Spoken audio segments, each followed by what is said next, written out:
In the Sunshine State, ag is the second strongest industry, but COVID protections are weak, according to those doing the work.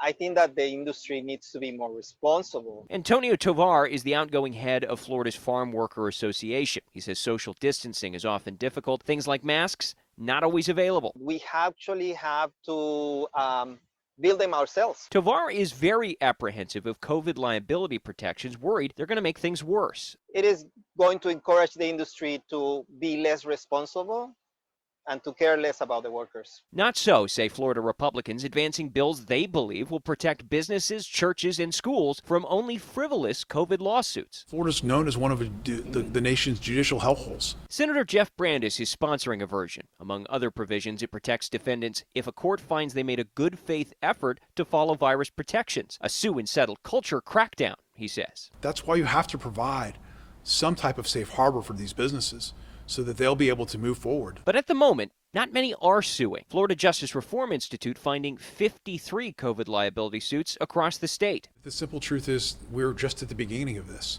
Without this legislation, individuals would have 4 years in order to file this, as the statute, to file these types of cases. We limit it to 1 year. Democrats, however, see the bill as a solution in search of a problem. Senator Perry Thurston. What you're talking about is denying citizens access to court, and that's the problem. The argument is now happening in legislatures across the nation. Senators will vote this week.